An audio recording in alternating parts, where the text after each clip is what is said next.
ಮಾಡಿಕೊಂಡಮ್ಮ.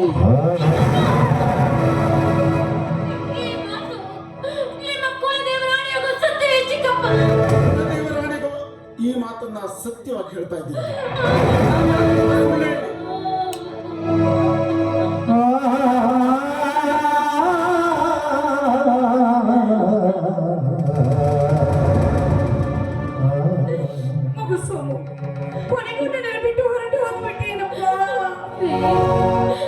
ನಾನು ಮಾಡಿದ ತಪ್ಪಿಗೆ ನನ್ನ ಕತ್ತೆ ಹೆಚ್ಚಿಗೆ ಕೊಂದು ಹಾಕೋದನ್ನ ಬಿಟ್ಟು ನನ್ನ ಚಿಂತೆಯಲ್ಲೇ ಕೊನೆ ಉಸಿರೆಳೆದು ಬಿಟ್ರ. ಇದುವರೆಗೂ ಯಾರಿಗೋಸ್ಕರ ಬದುಕಿದ್ದೆ? ನನ್ನ ಕಷ್ಟಗಳು ಕುತ್ತಿಗೆವರೆಗೂ ಬಂದ್ರು ಅದನ್ನೆಲ್ಲ ಸಹಿಸಿಕೊಂಡು ನಿಮಗೋಸ್ಕರ ಬದುಕಿದ್ದೆ. ಆದ್ರೆ ಇವತ್ತು ನನ್ನನ್ನು ಅನಾಥೆಯನ್ನಾಗಿ ಮಾಡಿ ಹೋದ್ರ. ಹೇ ಭಗವಂತ, ನೀನು ದೇವರಲ್ಲ. ನೀನು ದೇವರಾಗಿದ್ರೆ ನನಗೆ ಸ್ಥಿತಿ ಬರ್ತಿರ್ಲಿಲ್ಲ.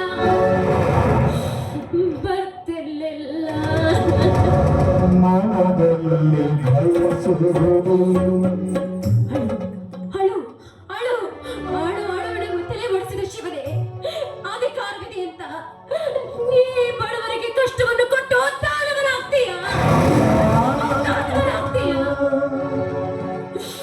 ಚಿಕ್ಕಪ್ಪ, ಅತ್ತೆ, ಇದುವರೆಗೂ ನೀವೆಷ್ಟೇ ಕಷ್ಟ ಕೊಟ್ರು ಅದನ್ನ ಸಹಿಸಿಕೊಂಡು ಈ ಮನೆಯಲ್ಲಿ ಯಾರಿಗೋಸ್ಕರ ಬದುಕಿದ್ದೆ? ನನ್ನವರಿಗೋಸ್ಕರ ಬದುಕಿದ್ದೆ. ಇನ್ನು ಅವರು ಬದುಕಿಲ್ಲ ಅಂದ ಮೇಲೆ ನಾನು ಯಾಕೆ ಭೂಮಿ ಮೇಲೆ ಬದುಕಲಿ? ಅವರಿಲ್ಲ ಅಂದ ಮೇಲೆ ಈ ಹಳೆಯಲ್ಲಿ ಕುಂಕುಮ ಬೇಕೆ? ಅವರಿಲ್ಲ ಅಂದ ಮೇಲೆ ಅವರಿಲ್ಲ ಅಂದ ಮೇಲೆ ಈ ಮಾಂಗಲ್ಯ ಬೇಕೆ?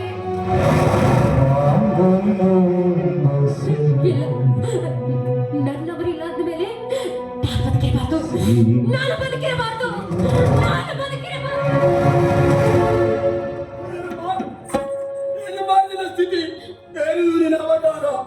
ದಶಾವತಾರದ ವಿಷ್ಣುವಿನಂತೆ ಈ ಶಾರದ ಕೊನೆಯ ಅವತಾರವನ್ನ, ಕೊನೆಯ ಅವತಾರ ನನ್ನ ಹೆಣ್ಣಿನ ಅವತಾರ, ನನ್ನನಿಗೆ ತೊತ್ತನ್ನ ಹಾಕದ ಹೆಣ್ಣಿನ ಅವತಾರ, ನನ್ನ ಗಂಡನನ್ನು ಕಳೆದುಕೊಂಡ ಮುಂಡೆಯ ಅವತಾರವನ್ನ.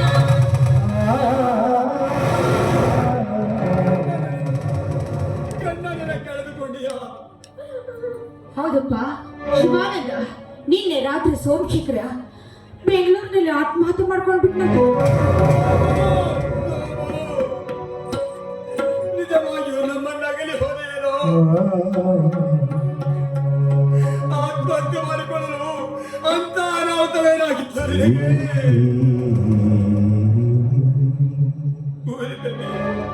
ಬಡವರ ಸುಖ ದುಃಖ ಕೇಳುತ್ತಾ ಭಗವಂತನೆಂದು ಹಾಡಿ ಹೊಗಳಿದ ಪುಣ್ಯಾತ್ಮ ನೀನು. ಆದರೆ ಇಂದು ಊರಿನಲ್ಲಿ ಕಣ್ಣೀರಿನ ಹೊಳೆಯನ್ನೇ ಸರಿಸಿ ಹೋದೇನೋ? ಶಾರದಾ, ನಿನ್ನ ಬದುಕಿನಲ್ಲಿ ವಿಧಿ ಆಟ ಮಾಡುತ್ತಿದೆ ಅಮ್ಮ, ವಿಧಿ ಆಟ ಮಾಡುತ್ತಿದೆ.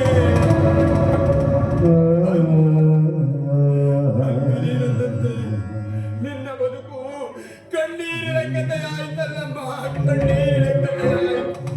ನಡೆಯಮ್ಮ, ಇನ್ನಾದರೂ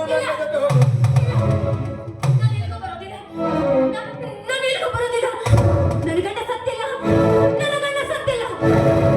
ಅವರು ನನ್ನ ಮೇಲೆ ಕೋಪ ಮಾಡ್ಕೊಂಡು ಎಲ್ಲ ಹೋಗಿದ್ದಾರೆ. ನಾನು ಹೋಗಿ ಅವರನ್ನು ಕರೆದುಕೊಂಡು ಬರ್ತೀನಿ. ನನ್ನ ಗಂಡ ಸತ್ತಿಲ್ಲ. ಅದು ನನ್ನ ಗಂಡ ಅಂದಿದ್ದಾರೆ.